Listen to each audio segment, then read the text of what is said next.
Alhamdulillah ala nikmatillah la haula wala quwwata illa billah. Amma ba'du, yang dimuliakan Allah, para jamaah salat jamaah Masjid At-Taqwa Gayam Bonsari rahimahullah. Bersyukur pada Allah malam ini kita bisa melaksanakan sholat isya berjamaah, dilanjutkan dengan kajian dalam rangka memperingati 1 Muharram sebagai tahun baru umat Islam. Semoga kita bisa mengambil hikmah dan ibrah pelajaran dari peristiwa besar, karena dalam sejarah Islam kemajuan Islam itu dimulai ketika Rasulullah hijrah dari Makkah ke Madinah. Semoga nanti dengan bimbingan Ustaz Muhammad Taufik AB, guru kita semua, semoga kita bisa mengambil pelajaran dan sekaligus kita semakin memahami dan mendalami agama yang kita cintai ini.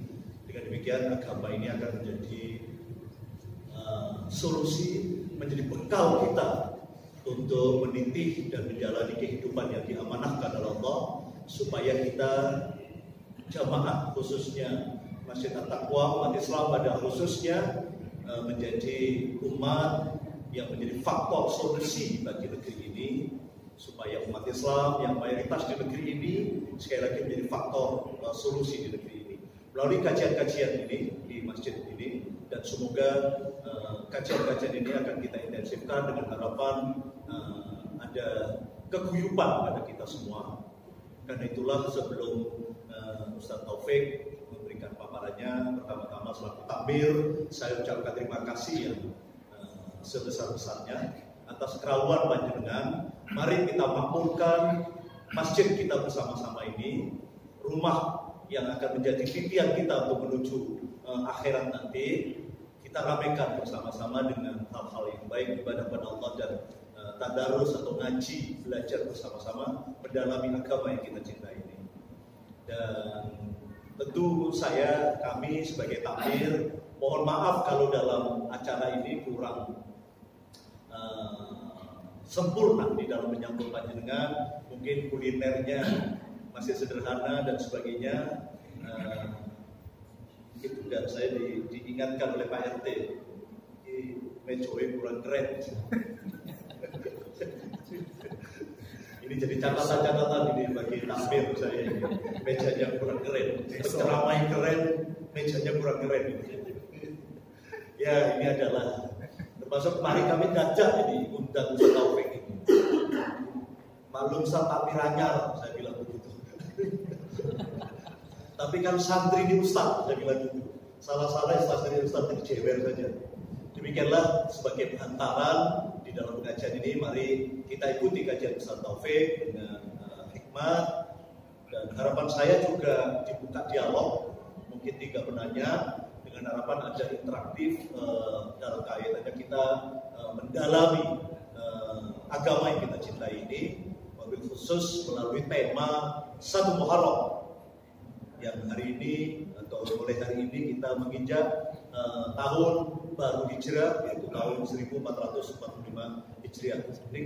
Demikianlah yang bisa saya hantarkan. Untuk selanjutnya kami persilakan pada Al-Mukarram Ustaz Muhammad Taufik KB untuk memberikan pencerahannya pada kita semua. Bila taufiq wal hidayah, assalamualaikum warahmatullahi wabarakatuh. Waalaikumsalam. Assalamualaikum warahmatullahi wabarakatuh. Waalaikumsalam.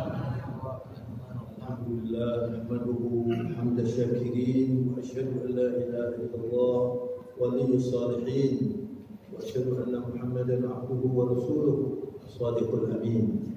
Allahumma salli wa sallim wa barik ala sayyidil mursalin nabiyyina wa qurrati a'yunina Muhammad ibn Abdillah wa ala alihi wa sahbihi wa man wala. ولا حول ولا قوة إلا بالله. اللهم ارزقنا الإخلاص والصدق في القول والعمل، واجعلنا من الراشدين والمخلصين والمتقين، آمين يا رب العالمين. Ikhwani wa akhwati jamaah Masjid At-Taqwa, Bapak Ibu, saudara-saudara sekalian yang saya muliakan rahimahullah.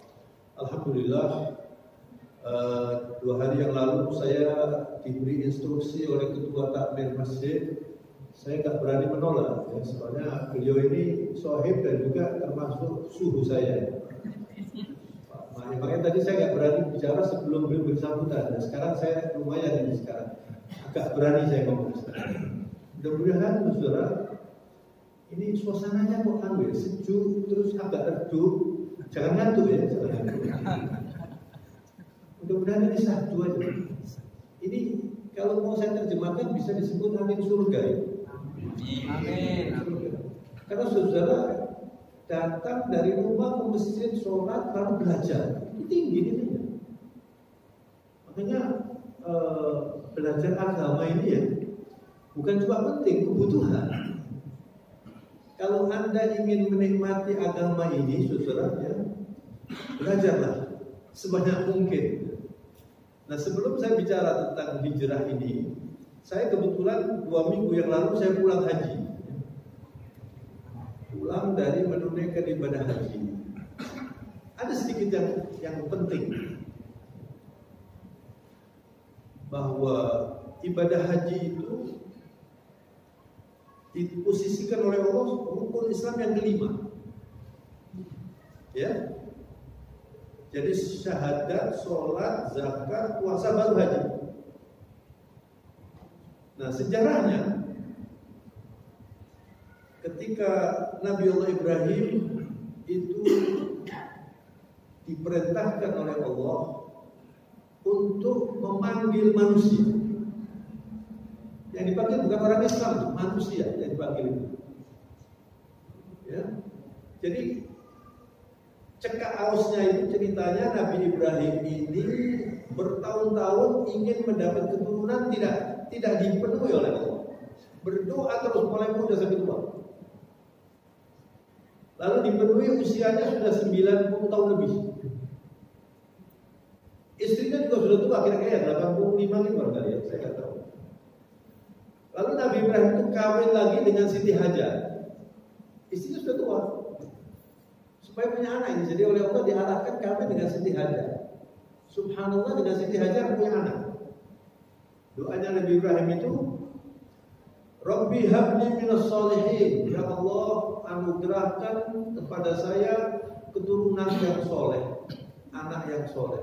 Lahirlah Ismail. Ya, ini Pak Ismail. Ismail ini lahir.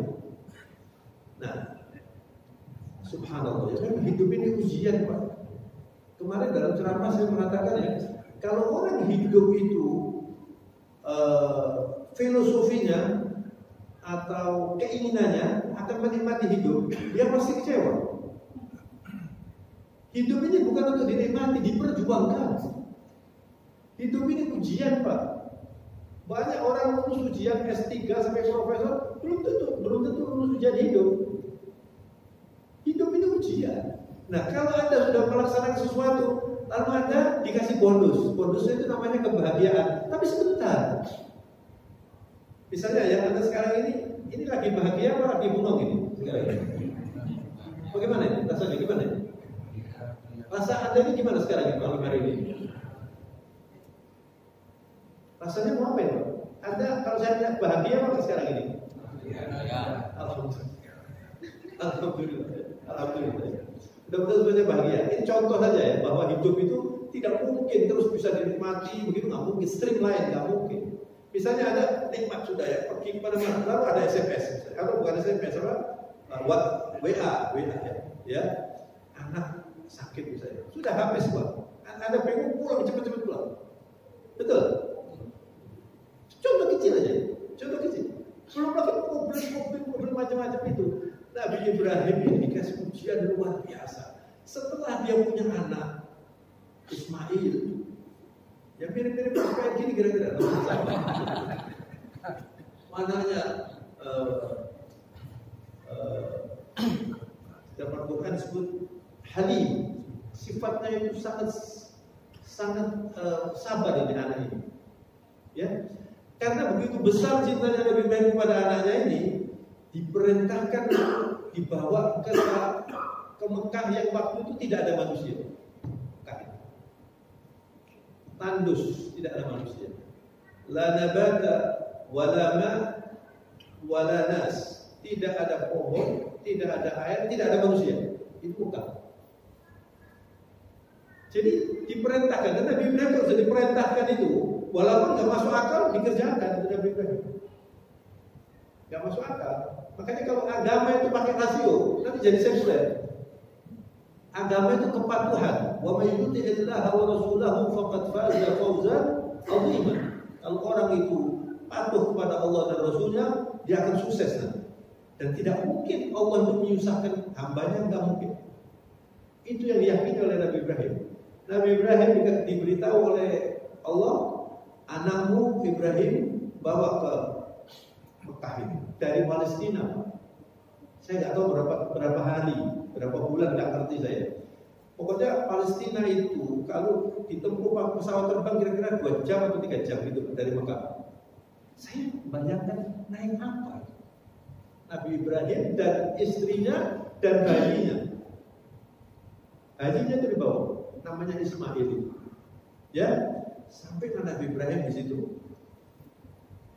Kemarin ini salah satu yang berat itu temperaturnya tinggi. Jadi saya kebetulan itu tinggal di depan masjid ini. Hotelnya ini masjid, hotelnya di depan agak masuk sedikit. Jalannya di dalam itu masuk. Itu kalau mau sholat zuhur, bawa serban ini saya tutup di sini. Panas, 43 karena 45 begitu. Jadi jalan 10 menit sudah haus bawa air. Terus Nabi Ibrahim dari Palestina ke Mekah. Allah, nggak terbayangkan. Nah, sudah sampai di sana. Jadi Nabi Ibrahim tidak diberitahu apa-apa. Pokoknya bawa istrimu dan anakmu ke Mekah, sampailah di Mekah. Sudah. Setelah di Mekah, lalu Nabi Ibrahim perintahkan lagi, istrimu dan anakmu tinggal di situ, kamu pergi, kamu balik lagi. Rasional apa ini? Sulit mau dicerna dengan otak sehat, gimana ini? Mau dicerna dengan otak sehat sendiri, istrinya sendiri, dia diperintahkan, Nabi Ibrahim diperintahkan, kamu tinggal anakmu ini di situ. Nabi Ibrahim ini dites atau diuji oleh Allah, cinta mana anaknya atau kepada Allah, gitu. Manusia itu kalau sudah cinta kepada anaknya, itu dapat segala-galanya. Ibu-ibu cinta kepada anak, Mbak. Cinta pada suami apa?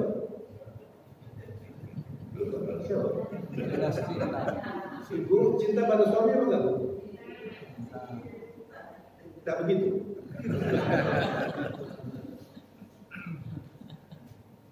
Bapak-bapak ini cinta pada anak ya, Pak ya? Cinta ya, Pak? Sekarang saya tanya, Pak ya, yang jujur aja. Bapak cinta kepada anak, cinta kepada orang tua enggak? Besar mana cintanya bapak pada orang tua atau cinta bapak pada anak? Dijawab. Pasti lebih besar kepada anak. Makanya di dalam Al-Quran itu tidak ada perintah Allah supaya anakmu cintai, tidak ada. Yang diperintahkan anak berbakti pada orang tua. Karena banyak anak yang berbakti pada orang tua. Tapi kalau anak itu walaupun nggak tampan, walaupun megelong, tapi tetap anak itu dicintai. Jadi Anda bisa bayangkan ya, Nabi Ibrahim 96 tahun punya anak bayi, disuruh tinggal di situ. Gak ada orang, gak ada air, gak ada pohon. Akhirnya setelah di situ sudah Nabi Ibrahim itu mungkin gak temeko ya, mau ngomong pada istrinya itu, saya ini diperintahkan ke sini ini untuk meninggalkan kamu dan bayimu itu di sini. Gak keluar kalimat itu. Sampai di situ, Pak, di situ. Kemudian Nabi Ibrahim itu meninggalkan Siti Hajar ini, meninggalkan, terus naik. Begitu kata Siti Hajar, ilahnya ya Ibrahim, anaknya itu, ilahnya ya Ibrahim, dia diam aja, terus jalan aja Nabi Ibrahim ini.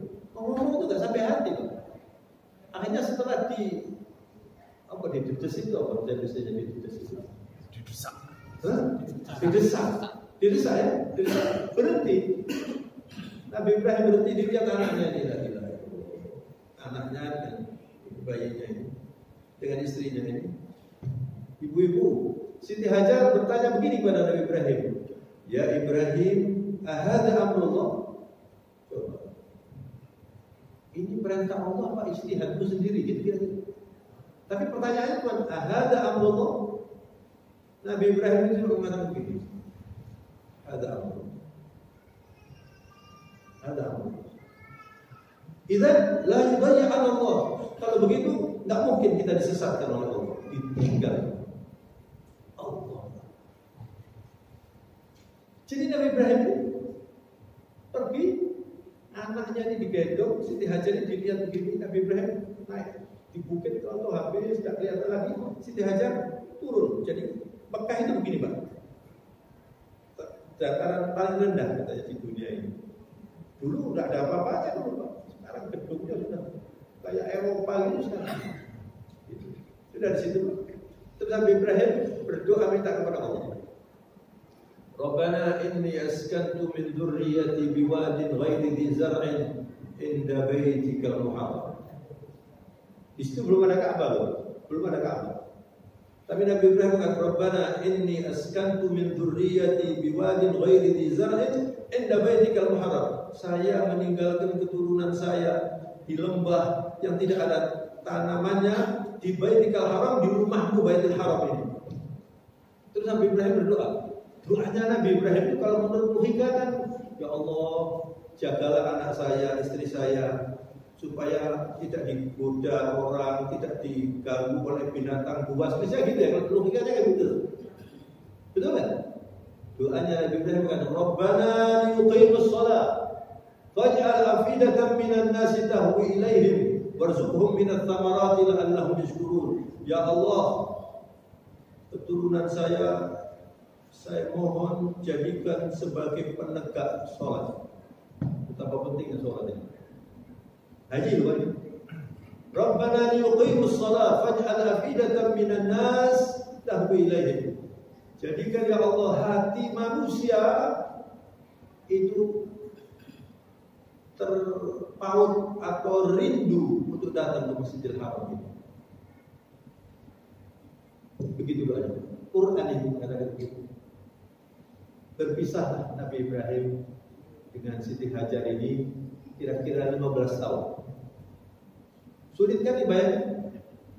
Apa yang terjadi? Gak ada handphone Pak. Kalau ada handphone kan enak ya? Ada seorang ibu kemarin pulang dari haji, anaknya mau berangkat ke Turki. Setelah pulang dari haji dia berpisah dengan anaknya, mengatakan, anak saya nggak usah ke Turki, anak saya kepikiran. SMA loh ini Pak. Ini bayi tidak ada handphone, tidak ada apa, ditinggal 15 tahun. Tidak ketemu Nabi Ibrahim. Sudah. Nabi Ibrahim Palestina, ini di sini. Siti Hajar kehabisan air, kemudian dia lihat kanan kiri nggak ada orang. Ini gimana saya ini? Anak saya ini nangis ini. Anaknya diletakkan di dekat tempat yang sekarang dibangun Ka'bah itu namanya Hijr Ismail itu. Di situ ada cerita. Dia lari ke bukit, itu namanya Sofa. Bukit itu. Barangkali ada orang, barangkali ada air. Tidak ada. Dari Sofa dia lari ke Marwah. Itu kira-kira 700 meter kira-kira. Sekitar itu. Sampai 1 kilo. 1 kilo kurang 300 ya. Marwah. Enggak dapat apa-apa. Tapi tidak putus asa dia. Kembali lagi ke Sofa. Enggak dapat apa-apa. Kembali lagi ke Marwah.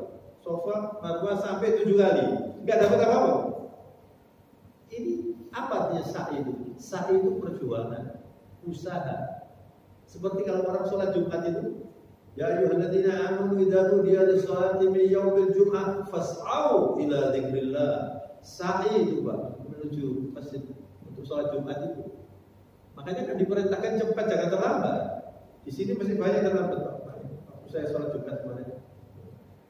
Tapi bukan jamaah ini, mungkin jamaah yang lain. Fas'au ila dzikrillah wa dzarul bai'. Kamu tinggalkan urusan jual beli karena memang yang membuat orang lupa masjid, ibadahnya nggak khusyuk itu kan urusan bisnis. Apa? Al-Quran itu jelas sekali Pak. Wa dzarul bai', bai' itu menjual. Kenapa? Karena semua pebisnis menjual itu senang. Kalau beli belum tentu senang. Jadi yang disebut itu yang paling disenangi Pak, wadarul bai'. Kamu walaupun mau ada orang mau beli, jangan tinggalkan itu. Dzalikum khairun lakum in kuntum ta'lamun, itu lebih baik kalau kamu tahu sholat Jumat lebih baik, itu loh Pak. Ada teman saya di Pasar Turi, dia ngomong gini, habis Jumat itu tambah laris. Mau berangkat kalau mau untuk kemana? Mau berangkat kalau untuk akhirnya terlambat. Ya itu persis ayatnya itu, wadarul bai'. Dzalikum khairun lakum in kuntum ta'lamun. Saudara, ringkas ceritanya, Siti Hajar ini kembali ke anaknya yang nangis itu, dia tolak oleh begini. Jadi oleh Allah yang diinginkan itu nggak dikasih oleh Allah. Lalu anaknya itu ketika menangis itu kakinya menyentuh tanah begini, lalu keluar air. Dalam bahasa Ibrani, Siti Hajar mengatakan zam itu artinya dibendung itu. Itu artinya airnya keluar. Dan air itu sekarang sudah berusia 4.000 atau hampir 5.000 tahun. Tidak ada pohon Pak ya, ada air sumbernya seperti itu. Dan tidak pernah sekalipun pemerintah Saudi mengumumkan bulan ini nggak ada air Zam-Zam, nggak pernah. Ini keajaiban dunia yang lebih ajaib dari semua the seven world wonders. Tapi nggak masuk dalam seven world. Menara Mering, Menara Mering ini. Menara Mering ada keajaiban dunia. Ya orang-orang lihat Menara Mering di foto. Menara Mering ini. Dan Zam-Zam ini Pak, air Zam-Zam ini diteliti oleh ahli air di Jepang, tidak ada air yang lebih berkualitas mineralnya melebihi air Zam-Zam. Sampai hari ini, satu hari jutaan liter diminum orang setiap, apalagi musim haji kemarin. Saya tiap hari minum air Zam-Zam, raup minum air Zam-Zam, wudhu banyak air Zam-Zam. Air Zam-Zam itu obat. Ma'u Zam-Zamin 5 syuri balak. Saya sakit beberapa waktu lalu, asal yakin ya. Kalau ada yakin, yang mahal itu yakin. Ada orang lumpuh, selama Indonesia datang ke Mekah dalam keadaan sulit, dia tidak mau pakai kursi, sulit. Lalu sampai di Ka'bah, dia sholat, lalu dia minta air Zam-Zam dan dia mengatakan, ya Allah, gitu ya. Saya sakit ya, saya ingin disembuhkan dengan air Zam-Zam ini. Diminum, berdiri. Tapi banyak orang yang macam-macam mendalai. Yang paling penting itu apa? Ini hati itu paling mahal. Kalau Anda punya keyakinan, luar biasa keyakinan. Jadi itu Pak. Nah kemudian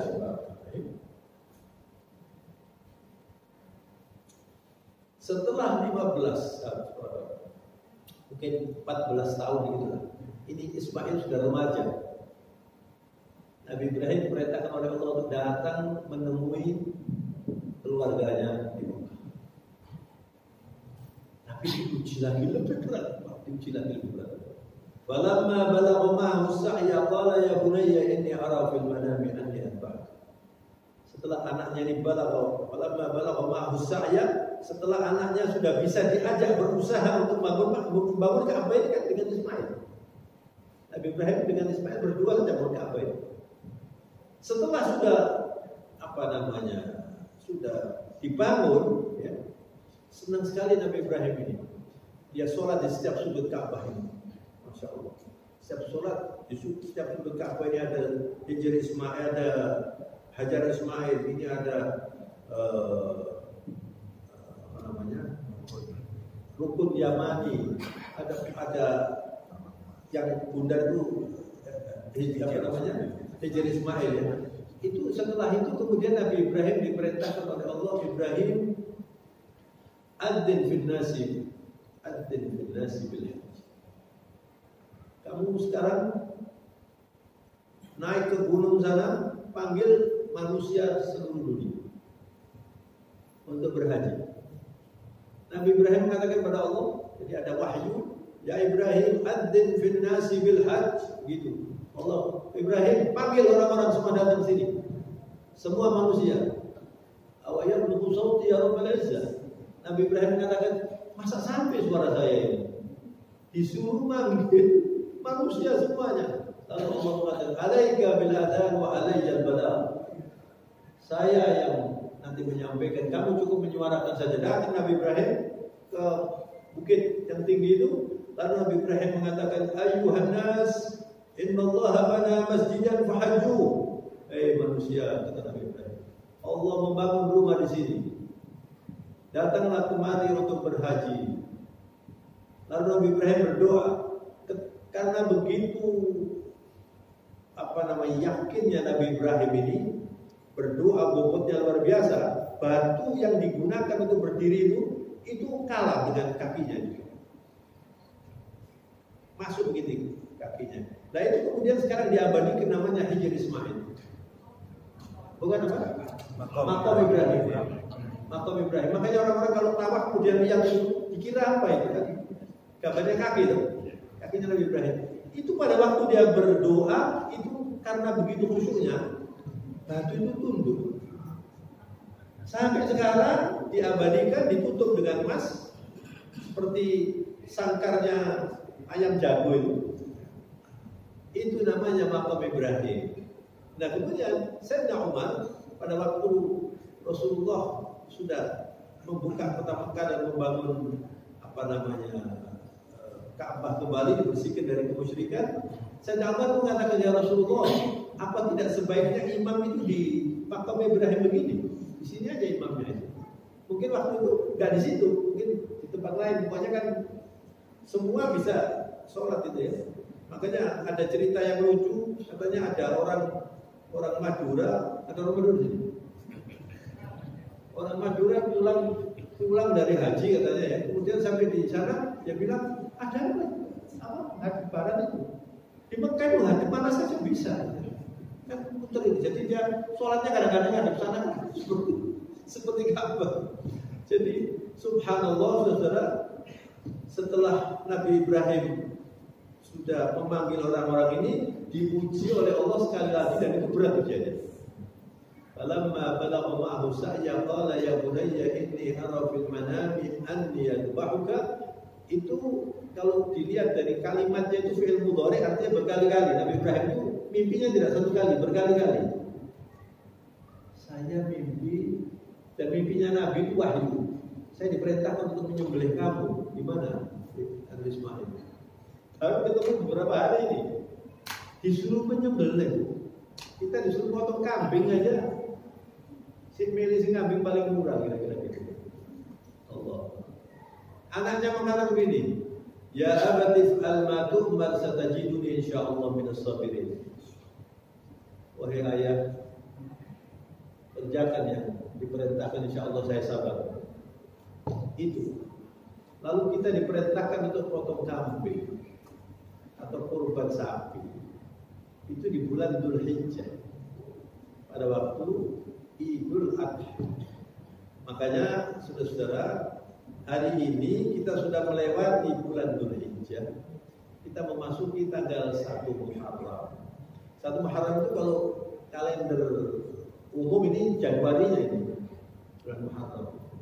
Ada yang punya kalender Islam di rumah? Ya, kalender yang dari Masjid Al-Akbar itu kan ada juga yang Islamnya kecil gitu. Jadi kita ini memang umat Islam ini sudah terbiasa tidak pakai kalender Islam sejak zamannya Nabi Sayyidina Umar dulu. Nah, kapan itu lahirnya kalender Islam itu? Nah ini sekarang masuk ke masalah hijrah. Jadi Sayyidina Umar itu pernah menulis surat kepada salah satu gubernurnya, kalau nggak salah Abu Musa Al-Asy'ari, waktu jadi gubernur di Mesir. Assalamualaikum warahmatullahi wabarakatuh, tapi tidak pakai tanggal. Lalu dikritik, wahai Amirul Mukminin, kenapa kita tidak pakai tanggal seperti tanggalnya orang-orang Masehi itu? Itu lahirnya kalender Islam Hijriah itu. Lalu Sayyidina Umar setelah mendapat kritikan itu, dikumpulkan semua staf-stafnya, dan yang paling hebat stafnya Sayyidina Umar itu bernama Ali bin Abi Thalib radhiyallahu anhu. Orangnya cerdas. Sayyidina Umar mengatakan, kalau saya berunding lalu ada Ali, sudah saya tenang. Cerdas sekali Sayyidina Ali. Berundinglah Sayyidina Umar.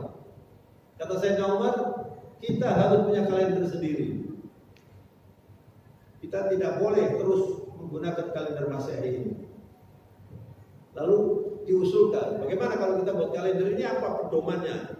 Kalau kalender Masehi kan pedomannya kelahiran Nabi Isa kan? Kelahiran Nabi Isa. Masehi dari Al-Masih. Isa Al-Masih. Lalu diusulkan bagaimana kalau lahirnya Nabi Muhammad saja dijadikan kalender? Orang-orang mengatakan wah kurang hebat. Waktu lahir belum jadi Nabi Rasulullah itu. Gak jadi, gak diterima. Bagaimana kalau perang Badar? Karena perang Badar itu kan hebat. Orang-orang musyrikin grogi semua ketika Rasulullah dikasih kemenangan perang Badar, malaskannya Nabi cuma 311 atau berapa, orang musyrikin 1000 lebih. Tapi hancur mereka itu dikalahkan, dan perang Badar itu adalah perang yang luar biasa karena dikerahkan oleh Allah malaikat-malaikat yang mereka tidak tahu ada pedang berjalan, itu malaikat-malaikat semuanya itu. Lalu diusulkan kalau itu perang Badar saja. Kalau misalnya perang Badar itu barangkali kalendernya Badriyah gitu ya. Bukan Hijriyah gitu ya. Tapi ada yang mengatakan enggak enak ini, nanti kita ingat perang terus. Begitu melihat kalender ingat perang, kurang menarik. Walhasil macam-macam ini enggak diterima. Terakhir Ali bin Abi Thalib mengatakan, bagaimana kalau hijrah? Itu Ali bin Abi Thalib. Sayyidina Umar ketika Ali bin Abi Thalib memberi usulan, Sayyidina Umar mengatakan, saya setuju ini. Al-hijratu farraqat bainal haqq wal batil, kata Sayyidina Umar. Hijrah itu yang memisahkan antara hak dan batil. Fa'arifu. Itu saja yang diganti. Akhirnya jadilah kalender kita ini kalender apa? Hijriyah. Jadi sebenarnya kalau kita ini punya kalender Islam di rumah, itu filosofinya setiap kita melihat kalender itu ingat bahwa saya harus hijrah. Ketika Rasulullah sudah hijrah dari Mekah ke Madinah, kemudian kembali lagi ke Mekah, lalu Rasulullah mengatakan la hijrata ba'dal yaum. Tidak ada hijrah lagi, artinya hijrah dari Mekah ke Madinah atau dari Madinah ke Mekah. Itu maksudnya. Al-muhajiru man hajara ma nahallahu anhu. Orang yang hijrah itu adalah orang yang meninggalkan larangan-larangan Allah. Maka saya beberapa hari yang lalu ada minta ceramah satu Muharram ini, lalu dikasih judul hubungan antara hijrah dan politik. Inilah capres sih saya bilang gitu. Gak bener ini. Saya kasih judul ya, hijrah permanen untuk menjadi lebih baik. Kita ini harus hijrah tiap hari. Dan ceramah malam hari ini intinya itu. Saya akan mengingatkan bahwa pesan kalender hijrah itu agar kita selalu berpikir tentang hijrah dari larangan-larangan Allah. Sekarang kan banyak. Ada orang-orang bank hijrah dari bank konvensional menjadi bank syariah. Itu saya pernah diundang, ada organisasinya di Surabaya ini. Ya. Anda sekarang ini berpikir aja, saya ini sudah baik atau masih belum Islam saya, gitu loh. Sholat saya bagaimana? Kalau belum baik berhijrah. Bagaimana bisnis saya ini? Kok nggak maju-maju? Ya, jangan-jangan yang membadak maju ini karena Anda cara bisnisnya sudah tidak Islami. Tapi ada orang yang tidak pakai Islam kok ya maju, Bang. Itu namanya istidraj. Jadi jangan dikira orang yang tidak pakai Islam tambah kaya itu bisa menikmati kekayaannya. Nggak mungkin. Anda nggak usah tergiur dengan orang yang tidak pakai Islam, walaupun kayanya bagaimana. Karena apa? Karena kebahagiaan itu letaknya bukan pada uang, bukan pada anak-anak Anda punya anak pinter-pinter, bukan. Tapi kebahagiaan itu di sini. Dan Allah berjanji akan memberi kebahagiaan kepada orang yang beriman saja.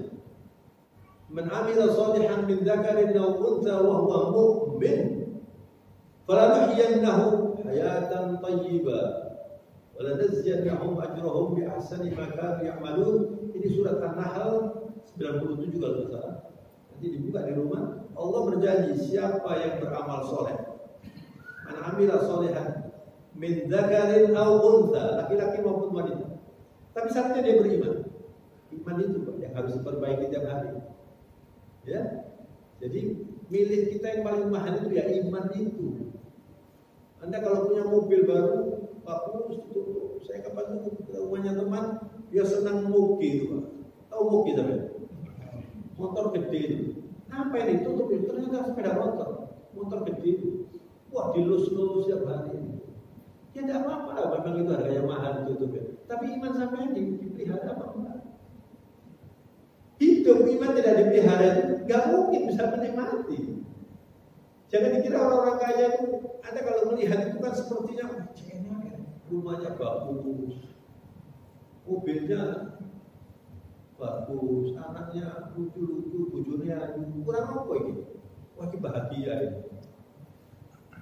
Jangan dikira itu bahagia. Yang orang yang hidup bahagia itu mukmin sudah. Mereka itu cuma bisa senang-senang saja Pak, senang-senang saja. Beberapa hari yang lalu waktu saya di Mekah itu diskusi dengan ada dua pakar. Saya menyebutnya pakar, orangnya pintar, satu lulusan ITB, satu lulusan UNER. Pintar berdua ini diskusi. Lalu dia menceritakan begini, dia itu kerja di perusahaan Jepang. Lalu dalam diskusi itu katanya orang Jepang itu disiplinnya luar biasa, bagus sekali disiplin yang sunnah. Kemudian orang Jepang ini membanggakan teknologi modern di Jepang yang maju itu, juga membanggakan Amerika dan Eropa. Katanya ini luar biasa. Teman saya ini ngomong Eropa, Jepang, Korea yang maju itu Pak, luar biasa Pak, seperti khayal Pak. Saya beberapa waktu yang lalu ke Singapura, ada keluarga saya di sana. Terus malam-malam itu saya ditunjukkan ada bangunan-bangunan baru di Singapura itu Pak. Seperti khayal, seperti bagus sekali malam itu Pak. Ini Pak, ini semua pengusaha Amerika, Yahudi semuanya di sini. Saya mengatakan, saya tidak begitu tertarik dilihat ini. Cuma lampu-lampu Pak. Saya mengatakan, siapapun yang ada di situ, kalau nggak pakai Islam, nggak mungkin bisa menikmati. Mereka cuma menikmati kalau dapat uang. Begitu dapat uang, nggak puas Pak, cari uang lagi sampai mati, selesai. Karena orang yang beriman itu hidupnya ma'al mun'im. Tapi orang yang tidak beriman hidupnya ma'al nikmah. Jadi Anda dikasih nikmat oleh Allah. Orang yang tidak beriman, dia hidupnya itu mengagumi nikmat itu. Dan semua yang dikagumi, rumah, apa saja, bahkan menurut saya termasuk istri, ya toh, itu kalau masih baru, habis itu udah begitu. Sifat dunia seperti itu. Yang bisa menikmati orang yang bersyukur. Jadi kalau saya jelaskan Pak, orang yang beriman, hayatuhu ma'al mun'im. Mun'im itu yang memberi nikmat. Kalau orang yang kafir tidak beriman, hayatuhu ma'al ni'mah. Hidupnya sama handphone ini. Sudah canggih, ada handphone baru dijual atau dikasihkan orang, beli lagi. Mobil juga gitu. Tapi kalau istri begitu ya tetap berat. Ya, tapi bukan tidak ada yang begitu. Tidak pernah puas. Orang kalau tidak pakai agama nggak bisa bersyukur, nggak pernah puas. Lalu dikatakan oleh teman saya, walaupun maju tapi mereka gagal. Mereka itu berantakan. Apa buktinya? LGBT banyak, narkoba banyak. Itu semua itu adalah pelampiasan karena mereka tidak bisa berbahagia.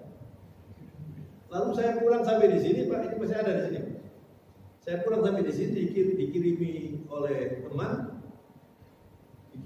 teman, seorang pendeta, mungkin bapak-bapak sudah punya barangkali, yang mengecam LGBT dan mengatakan begini, saya terus terang, saya terima kasih dengan umat Islam.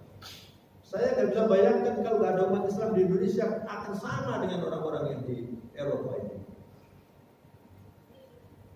Di Eropa ini ada acara keluar pada hari-hari tertentu, nun sewu Pak ya, laki perempuan tidak pakai busana, LGBT.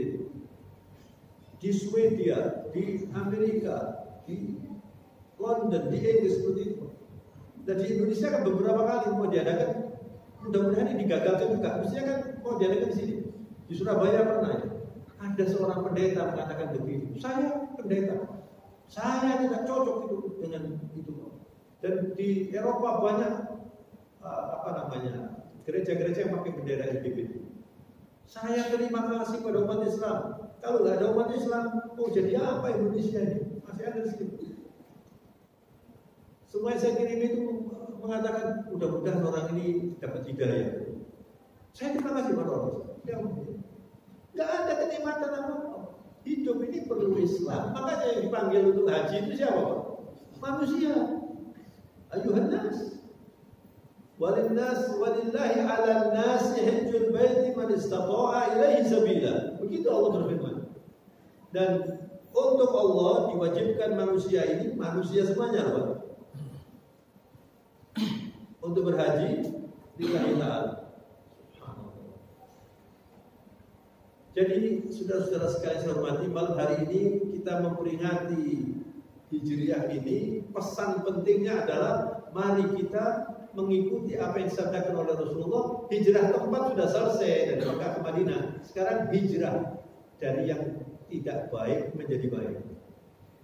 Kalau Anda belum begitu aktif di masjid, coba Anda berhijrah. Saya yakin, hakul yakin baik. Orang kalau belum bisa menikmati masjid, nggak mungkin hidupnya tentram. Karena Baitullah ini tempat malaikat diperintahkan oleh Allah untuk menurunkan as-sakinah. Majtama'a qaumun fi majlisin yadhkuruna Allah illa haffathumul malaika wa ghasyiyatuhumur rahmah wa nazalat 'alaihimus sakinah wa dzakara Allahu fi man indahu. Kalau ada orang berkumpul apalagi di rumah Allah seperti ini, berzikir ini, Pak, ini dilindungi oleh malaikat Allah. Lalu oleh Allah Rasulullah mengatakan ghasyiyatuhumur rahmah, dikasih rahmat. Ini kita sekarang. Wa nazalat 'alaihimus sakinah, dikasih ketentraman di sini. Kemudian wa dzakarallahu fi man indahu. Disebut kita ini nanti oleh Allah karena malam hari ini kita berzikir. Dan zikir itu dalam Islam itu ruhul ibadah. Zikir itu rohnya ibadah. Kenapa banyak orang sholat khusyuk sulit, kemudian baca Quran ya gak kroso apa-apa? Karena zikirnya tidak kuat. Zikirnya tidak kuat. Nah, untuk bisa kuat ini perlu doa dan perlu kita tolong kepada Allah. Nggak bisa kita mau buat sendiri, ya bisa, Pak. Kemarin saya dalam salah satu ceramah saya katakan orang haji itu bukan karena kaya. Orang kaya tidak haji. Orang haji itu karena rahmat Allah. Rahmat Allah. Dan jangan dikira yang haji itu semuanya kaya-kaya. Orang kaya yang tidak haji banyak, yang belum haji banyak, belum dapat rahmat. Nah, saya jadi haji kemarin melihat ada supir bis pakai pakaian ihram, kan nggak kaya dia. Haji ini nggak pakai furoda, nggak pakai apa. Nah, kapan itu saya ke Samarinda ketemu dengan teman saya, lalu bapaknya itu salah satu tokoh di Samarinda. Dia cerita pada saya, kapan itu saya didatangi oleh seorang, kalau nggak salah orangnya ini pengusaha kayu yang malam. Tapi orangnya masya Allah terkenal di Samarinda. Sudah agak lama ceritanya. Lalu dia mengatakan, Pak Haji, saya ini mimpi Pak, diperintahkan untuk menghajikan 3 orang. Orang ini. Lalu bapak teman saya ini mengatakan, saya setelah begitu saya istikharah. Siapa kira-kira yang saya pilih ya? Jadi tergantung saya ini, saya memilih siapa ini. Salah satu yang dipilih itu ada seorang jamaah masjid, hampir masjid kalau nggak salah, aktif gitu Pak. Orangnya itu masya Allah dipanggil oleh Pak Hasim, namanya Pak Hasim ini. Oleh Pak Hasim ini dipanggil. Kamu sudah haji kamu?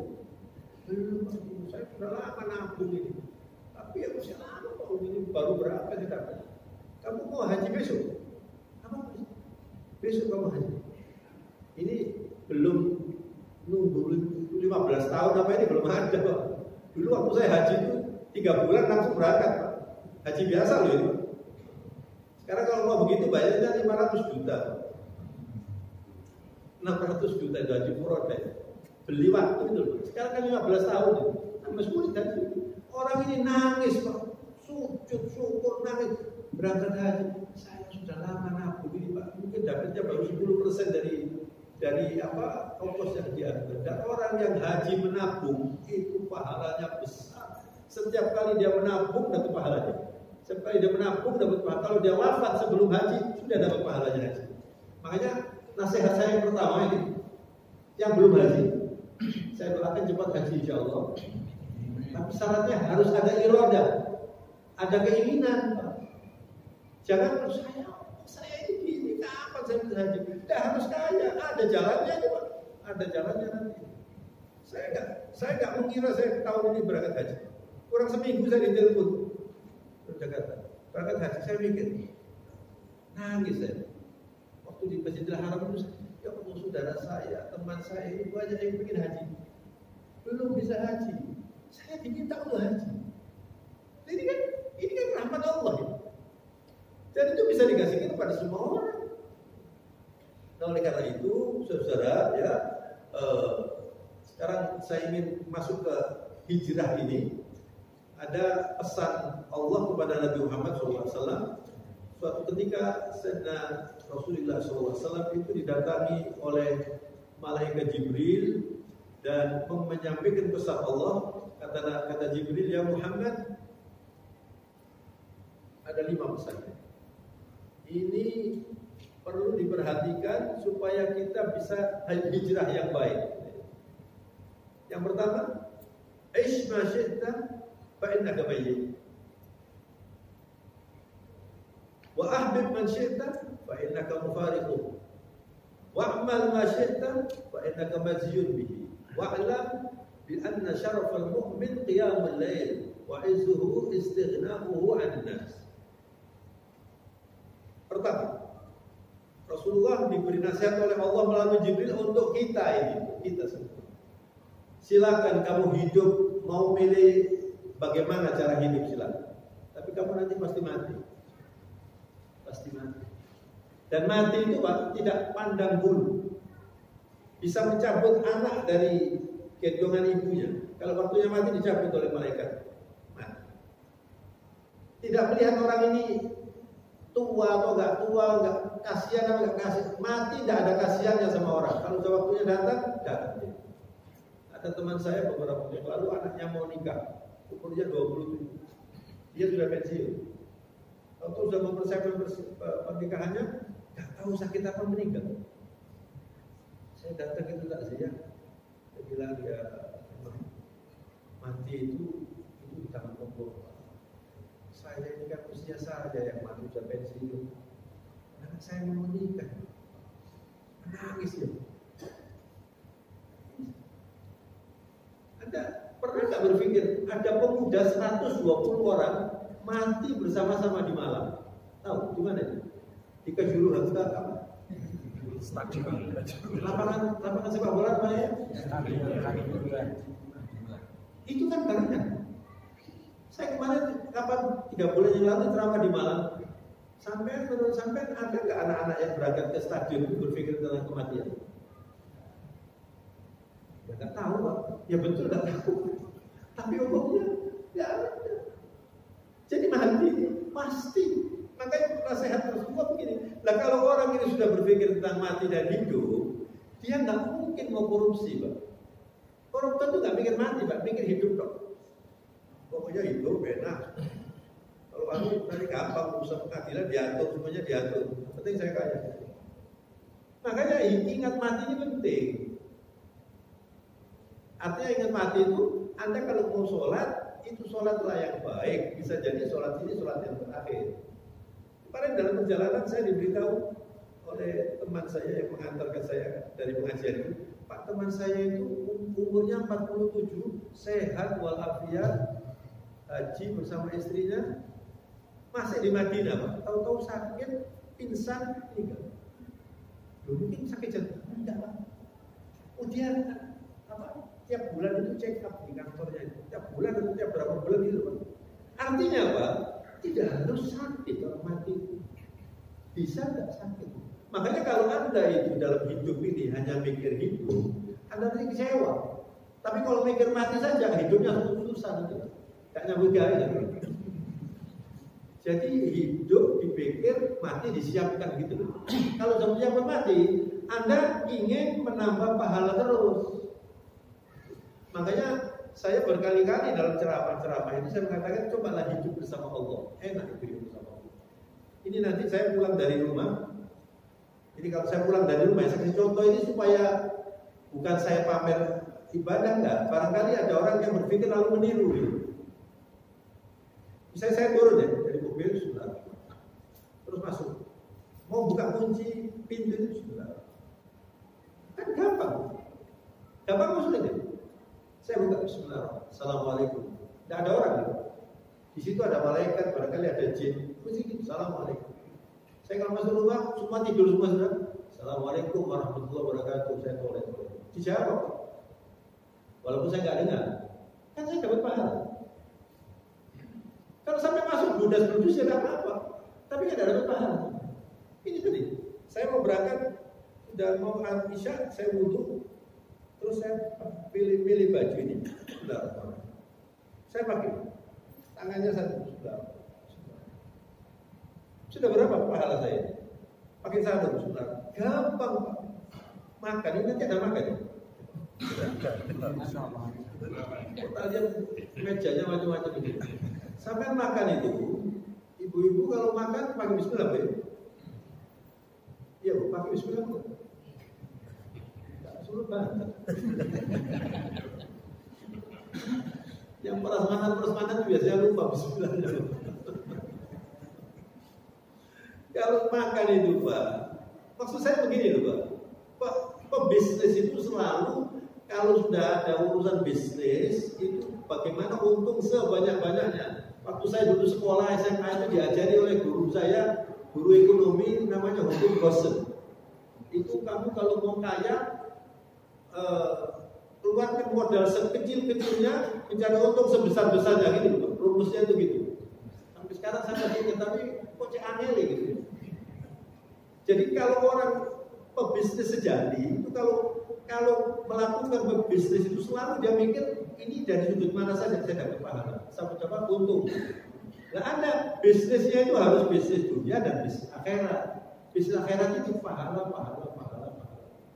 Anda mandi saja pakai pakaian, Anda bisa dapat pahala banyak kalau ada meniru Nabi. Dan itu cara hidup Nabi itu. Nabi itu paling banyak berzikir, paling banyak bersyukur, paling banyak berdoa itu Rasulullah SAW. Nabi itu Pak. Sahabat Nabi yang sudah diberitahu, Abu Bakar anta fil jannah, Umar anta fil jannah, Utsman anta fil jannah, Ali anta fil jannah. Ada 10 orang yang diumumkan oleh Rasulullah. 10 orang. Itu sudah pasti masuk. Itu tiap hari berdoa, walaupun sudah diumumkan, jangan-jangan nanti saya matinya belum pasti saya dalam keadaan baik. Begitu Pak. Itu namanya takwa. Masjid ini namanya takwa. Makanya diingatkan, Isma syi'ta fa innaka mayyitun. Kamu bakal mati. Wa amal masyid. Kamu beramal sesukamu. Mau beramal baik, mau beramal tidak baik, silakan bebas. Kok ada dikasih kemampuan oleh Allah. Tapi dihitung. Wa may ya'mal mithqala dzarratin khairan yarah. Wa may ya'mal mithqala dzarratin syarran yarah. Yarah itu dilihat oleh Allah. Dan di Masjid Nabawi atau Masjid Haram, kalau di Mekah Pak, saya dengan jamaah-jamaah saya bilang hati-hati ya. Di Mekah ini banyak orang, ini Mekah ini Pak, itu etalase Allah Mekah itu Pak, saya mengatakan. Jadi Allah ini menunjukkan kepada kita, ini loh makhluk saya ini segini macamnya. Ada yang tinggi, ada yang putih, ganteng, bersih, ada yang hitam, weli, ada yang weli lagi Pak. Ada yang pendek, ada yang cacat, semuanya ini berhaji Pak. Dan saya bilang, kalau Anda menghina, ya itu bisa Anda gak mabrur. Betul. Karena ya itu ujiannya haji. Nah semuanya punya hak sama. Semuanya punya hak sama. Jadi haji itu betul-betul ujian. Haji itu ujian. Orang yang bisa mendapat haji mabrur itu yang bagaimana? La rafata wala fusuqa wala jidala fil hajj. Tidak menghina orang, tidak berbicara pornografis, tidak berbuat makar, dan tidak berdebat. Coba. Quran katakan begini.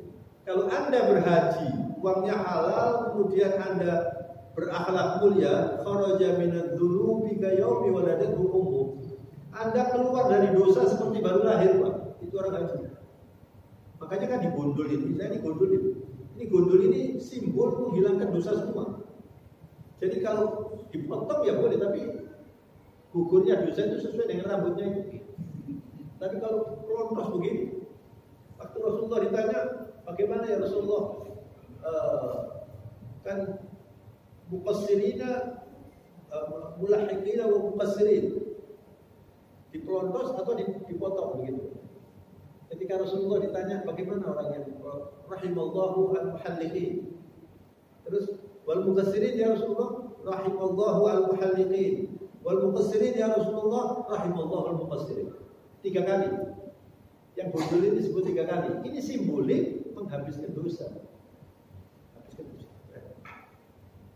Begitu, jadi haji ini memang luar biasa, tapi ujiannya itu berat. Nah sekarang oleh Allah, Nabi kita ini diajari 5 perkara ini untuk kita. Jadi yang pertama tadi saya ulangi, kita boleh hidup semaunya, mau jadi baik, mau tidak baik, monggo, kerso. Tapi Anda pasti mati. Jangan juga beramal.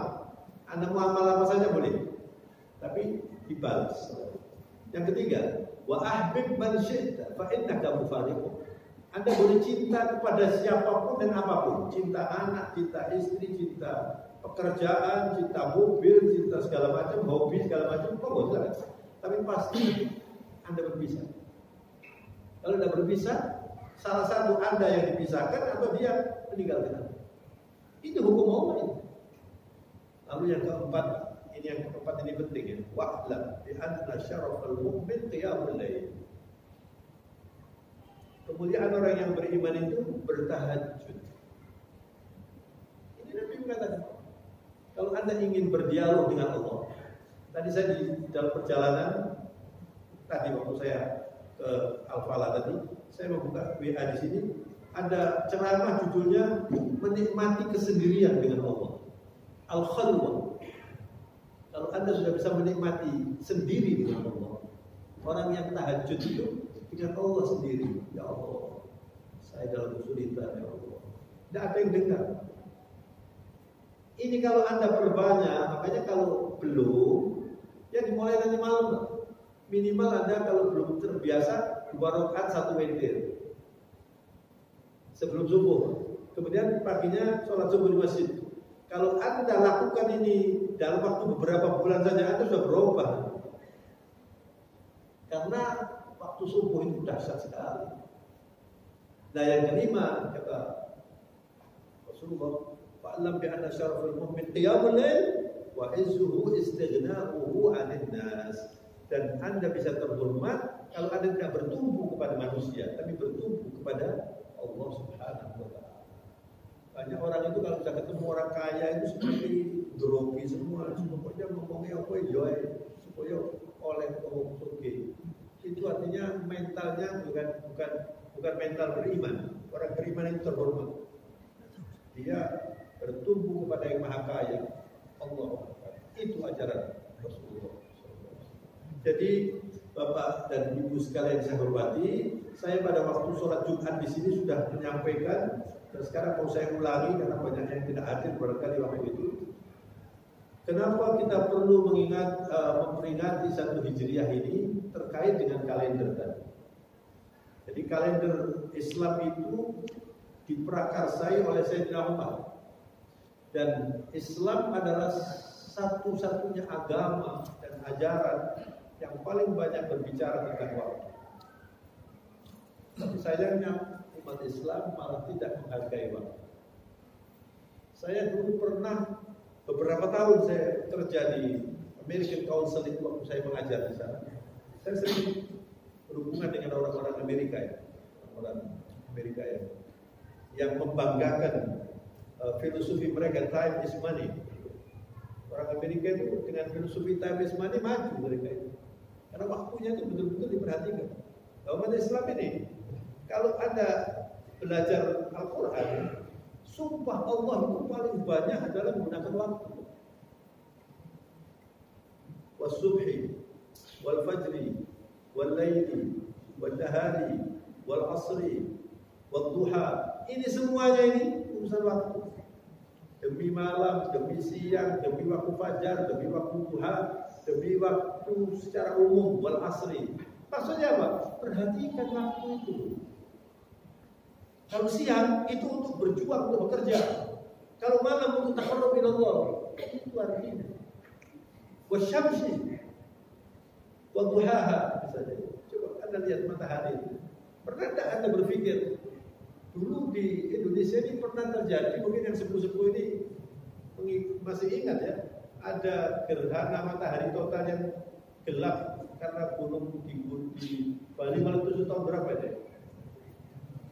Gelap, Indonesia ini gelap sama sekali. Tahun berapa? 62. Itu Pak, dikira sudah kiamat. Saya masih ingat, saya berpikir loh. Ini matahari tiap hari ini Pak. Tiap hari dikasih oleh Allah ini. Mana ada orang yang punya, ya Allah, alhamdulillah. Indonesia ini Pak. Sulit mau cari apa namanya? Bandingannya Indonesia. Indonesia ini anak emasnya Rabbil Alamin. Walaupun hutangnya banyak, walaupun koruptornya banyak, masih kaya Indonesia. Tinggal bagaimana ini supaya mengelola Indonesia ini yang baik supaya mendapat rahmat Allah. Kadang-kadang itu saya kalau makan itu Pak ya. Saya ketemu orang Arab di Mekah. Ada yang cerita di Mekah ini kurma ini macamnya ada 100 kan. Kita kan kenalnya kurma ini kan kurma sukari, kurma beberapa macam-macam. Tapi ternyata ada 100. Tapi kurma saja. Tidak ada jeruk, tidak ada pisang, tidak ada. Di sini Pak, jeruk sekian macam, pisang sekian macam, macam kelengkeng, ada semua di Indonesia ini. Belum lagi tambang segala macam. La ilaha illallah. Tinggal sampai saya sering mengatakan begini, menurut saya begini ya. Ini Indonesia ini seperti ngomong doanya tapi bujurnya nggak tahu tepat. Si ngopen ini nggak benar. Mudah-mudahan nanti ini ada yang bisa ngopen di Indonesia. Luar biasa Pak Indonesia ini. Dan saya kalau sudah ketemu orang di sana ya, orang apakah orang dari Mesir, dari mana pun bisa kenalan begitu. Makanya saya ini bersyukur saya bisa berkomunikasi dengan mereka ini dalam bahasa Arab atau dalam bahasa Inggris. Jadi yang saya nikmati itu Pak, ketemu di masjid itu kenalan sama orang Iran, kenalan sama orang. Dan yang lucu saya ketemu dengan rombongan dari Cina. Ada ustadznya begitu ya, bahasa Cina di depan hotel. Terus saya bilang, Assalamualaikum, waalaikumsalam. Do you speak English? No. Ana atakallam bil Arabiyyah. Ngomong bahasa Arab. Saya bilang ini. Ya, ustadz di sini belum bisa ngomong lancar. Cuma itu kalau ada semua. Bahasa Arab itu Cina itu begitu. Kalau dagang ya dagang betul. Kalau Islam ya Islam betul. Saya ngapung dengan mereka itu. Dan luar biasa Pak. Memang haji ini luar biasa Pak. Jadi betul-betul kita ini ditunjukkan oleh Allah begini loh. Manusia yang saya ciptakan ini begini. Kamu bisa gak kumpul sama mereka ini? Masya Allah. Jadi bersyukurlah. Saya kemarin dalam ibadah haji itu ada peristiwa yang menarik itu begini Pak. Saya mau telepon ke rumah karena banyak teman-teman, terus saya menyendiri. Saya duduk di lobinya hotel. Kursinya itu cuma 3. Biasanya kan 4 ya, kursinya cuma 3. Saya duduk sendiri. Lalu saya telepon, saya tulis-tulis. Tahu-tahu ada orang datang, Assalamualaikum, waalaikumsalam, duduk di sini. Orang Arab duduk di sini. Tapi ya saya diam aja. Ya, waalaikumsalam duduk. Dia sebentar lagi ada temannya 2 datang. Jadi yang satu duduk sama dia, campur satu kursi, yang satu duduk di sini. Terus saya mikir, jadi ya saya sudah selesai, saya mau pergi aja biar mereka bisa duduk enak gitu. Jadi saya ini niat supaya mereka ini bisa bersama dengan temannya itu enak. Saya berdiri Pak, dia dulu, kenapa Anda berdiri? Terus saya sudah ngalah, apa dan bahasa Arab dia, jangan, saya tidak mau ganggu. Jadi dia ini menganggap saya terganggu. Nah saya mau ngasih dia supaya dia, oh saya sudah selesai. Saya akhirnya ke sana, dikejar sama orang-orang itu. Dikejar sebelum, jangan ditinggal, kamu di sini. Saya aja. Akhirnya kenalan. Dari mana? Saya bilang, saya Indonesia. Kok bisa bahasa Arab? Ya belajar lah saya bilang. Kok coros barangkali bisa. Ini gara-gara ngerti bahasa ini Pak. Itu jadi akrab jadi seperti itu. Saya dipeluk. Dari saya ini dicium sama dia. Akhirnya kita maaf lalu duduk mereka itu. Ini salah satu contoh Pak ya. Kalau kita itu bisa berkomunikasi, kita ini punya saudara banyak. Kadang-kadang ada orang Cina, ada orang Iran. Semuanya ini adalah ujian dan kita bisa menikmatinya kalau kita berhaji dengan baik. Disitulah ujiannya haji. Ada bisa enggak berkomunikasi dengan semua orang itu. Maka saudara-saudara, surat wal asri yang saya sampaikan pada waktu saya sholat Jumat beberapa minggu lalu itu, ini saya akan jadikan sebagai bagian terakhir. Nanti sampai di rumah yang punya tafsir dibuka surat wal asri. Semua hafal kan wal asri? Pasti hafal. Surat wal asri ini Imam Syafi'i mengatakan, "Lau tadabbarun nas hadhihi surah lakafathum." Kalau manusia muslim mempelajari surah satu ini saja, dipelajari, difahami, dipraktekkan, cukup dia sukses dunia akhirat. Wal asri innal insana lafi khusr illa alladziina aamanu wa 'amilus shalihaati wa tawassaw bil haqqi wa tawassaw bis sabr. Wal asri itu sumpah demi waktu, kata Allah. Perhatikan waktu ini. Innal insana lafi khusr, sungguh manusia itu rugi. Inna itu taukid namanya. Sungguh manusia rugi. Anda duduk misalnya ya, tidak mengerjakan apa-apa gitu, Anda rugi. Saya ini seringkali saya buat contoh ini ya. Saya kalau pergi biasanya bawa ini tasbih kecil ini. Kemana saja? Apalagi kalau keluar negeri bisa saya bawa ini. Jalan itu noleh gitu. Duso. Tinggal digerakkan astagfirullah. Jadi orang nggak tahu. Ini salah satu cara saya bisa akrab dengan Allah itu kalau saya bawa ini di kantong. Di mobil juga gitu. Orang cerita macam-macam kalau udah menarik ya saya dengarkan, tapi tangan saya itu begini. Subhanallah. Supaya waktu nggak habis. Kemarin di Gresik saya ceramain, saya cuma sekali-sekali Anda kalau ada sungai, Anda berdiri di depan sungai. Kemudian Anda lihat ini, jalannya air ini. Kata orang Inggris, time like the flow of the water. When it passes, it never come back. Kata orang Inggris, waktu itu seperti air jalan itu. Kalau sudah lewat, nggak mungkin kembali.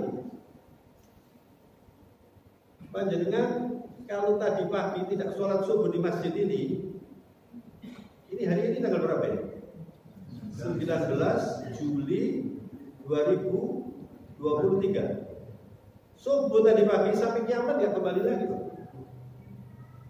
Dan Anda kesempatan untuk bekerja itu dan untuk beribadah semakin sedikit. Iya kalau panjang. Pak Dawud meninggal ya? Almarhum jamaah itu kan tetangga saya. Pak Dawud ya? Iya. Kita nggak tahu kita ini sampai kapan.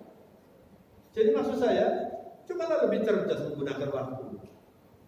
Rasulullah mengatakan nikmatani maghbunun fihi ma katsirun minan nas as-sihhatu wal faragh.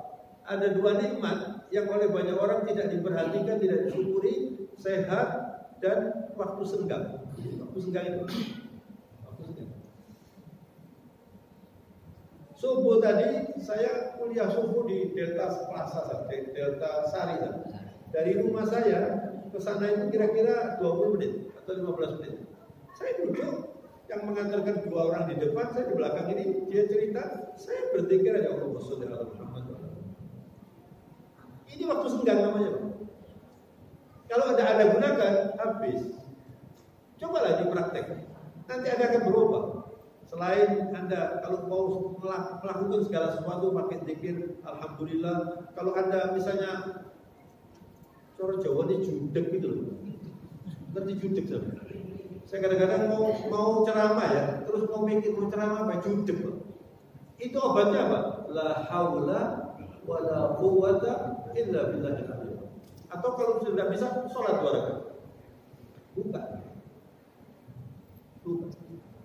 Kalau barang hilang, saya kalau kadang-kadang ini gimana ya? Uang tadi itu kan saya nggak ingat. Saya berjalan itu ada seorang ustaz kata, coba kamu bersalawat, Allahumma sholli ala Muhammad, Allahumma sholli ala Muhammad. Saya praktekkan Pak, beberapa kali ketemu Pak. Terakhir ini MP3 saya ini kan rekaman di sini kira-kira ada 200 rekaman ini. Ini kalau hilang ini yang saya sayangi bukan harganya ini Pak. Rekaman yang ada di sini beberapa hari yang lalu itu hilang. Tidak ada. Gimana ya? Saya ingat sampai malam besok pagi. Barangkali di mobil barangkali. Tapi saya baca salah kok saudara. Waktu saya duduk di mobil, saya cari di belakang, ketemu Pak. Allah. Tinggal Anda percaya apa enggak? Ini minta tolongnya itu kepada Allah. Begitu. Nah, jadi saudara, surat Al-Asri ini kita diperintahkan untuk memperhatikan waktu. Kalau enggak pasti ada rugi. Yang tidak rugi itu beriman tadi itu. Beriman. Illal ladzina amanu. Terus wa amilus sholihat. Apa amilus sholihat itu? Beramal soleh. Saya kasih contoh sekarang ya. Di Jakarta ada orang bangun masjid. Itu menaranya itu emas 60 kilo. Pernah dengar nggak? Tidak pernah dengar di Bekasi. Ada masjid menaranya itu dari emas beratnya 60 kilo. 60 kilo itu berapa miliar? Saya tanya sekarang, emas untuk menara, baik apa kayaknya amalan? Kok ada jawab? Baik apa enggak? Baik, tapi tidak soleh. Tidak soleh. Misalnya, sampai punya anak kelas 2 kelas 2 SD misalnya, terus minta jam, ya, itu diberikan jam Rolex yang harganya 500 juta itu. Baik apa enggak? Baik, tapi nggak soleh. Nggak benar. Orang tuanya bodoh itu. Kadang-kadang saya nggak tahu ibu-ibu ya, katanya ibu-ibu di Jakarta itu katanya ada yang minta dibelikan suaminya tas harganya 500 juta. Saya pikir sekelumit gak dikira. Sok tas 500 juta. Sampai hari ini saya belum pernah lihat itu. Kemarin saya ngomong gitu, ada mak mereknya apa gitu. Allah. Suami yang membelikan itu baik apa enggak? Enggak soleh. Enggak soleh. Loh, itu 60 kilo itu Pak, dibuat bangun masjid seperti ini mungkin bisa 15 atau mungkin lebih. 15 masjid. Mana lebih banyak? Anda pahalanya Anda buat menara itu dengan masjid 15. Kita cerdas ini. Wa amilu sholihat itu beramal baik, bermanfaat. Itu sholihat. Nah, tapi karena manusia ini banyak salah, banyak lupa, wa tawassaw bil haq, ini namanya wa tawassaw bil haq. Nah, semuanya ini harus dibungkus dengan wa tawassaw bis sabr. Harus sabar. Tadi saya di Al-Falah tadi ada rapat gitu ya, pusat masjid ini. Saya bilang saya sudah survei ke barangkali puluhan masjid, nggak ada masjid yang tanpa konflik. Mesti ada konfliknya masjid. Di sini tuh nggak ada. Mesti masjid ada konflik. Harus sabar. Orang jadi takmir masjid itu saya menyebutnya Pak, karyawannya Rabbil Alamin itu. Anda dapat pahala besar. Tapi kalau Anda jadi troublemaker, lebih baik Anda mundur aja. Dosanya besar. Ini artinya soleh, ini amal soleh.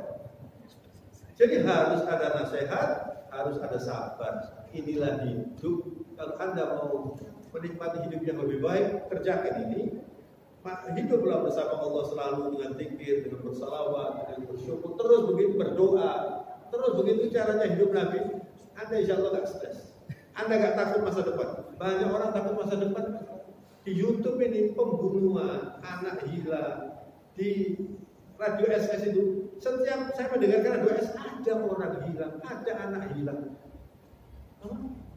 Pergi dari rumah itu berkali-kali Pak, berkali-kali. Saya bilang ini fenomena apa ini? Jadi hidup ini kalau nggak pakai Islam ya seperti ini. Silakan Pak Mahir, saya kira sudah cukup saya ceramah. Kalau ada yang mau didiskusikan, saya persilahkan. Kalau enggak, ditutup dengan cukup. Ustaz, karena sudah 1 jam lebih Ustaz, apa ini dialognya imajiner aja nanti, sekarang ditutup dengan doa Ustaz. Makanannya sudah. Sebentar Ustaz, saya ingin tadi ada petunjuk 5 Ustaz.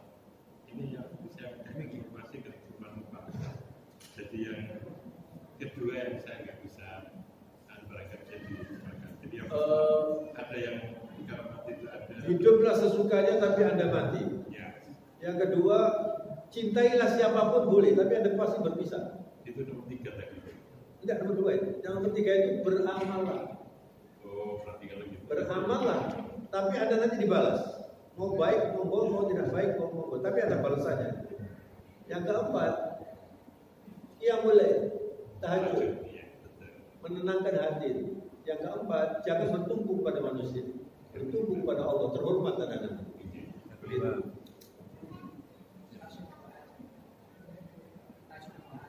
Subhanakallahumma bihamdika nasyhadu an la ilaha illa anta nastaghfiruka wa natubu ilaika.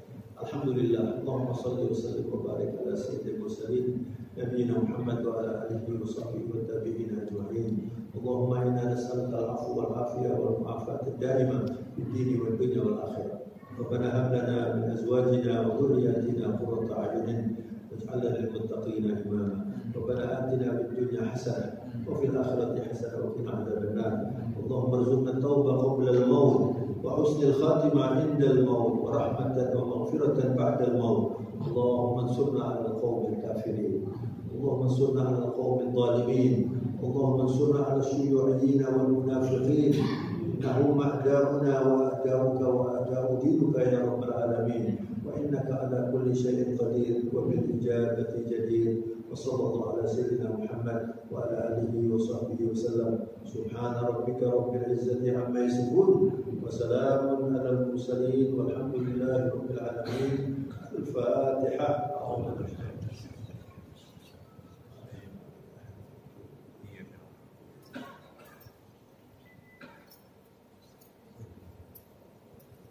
Saya mohon maaf yang banyak. Wabillahi taufiq wal hidayah. Wassalamualaikum warahmatullahi wabarakatuh. Waalaikumsalam.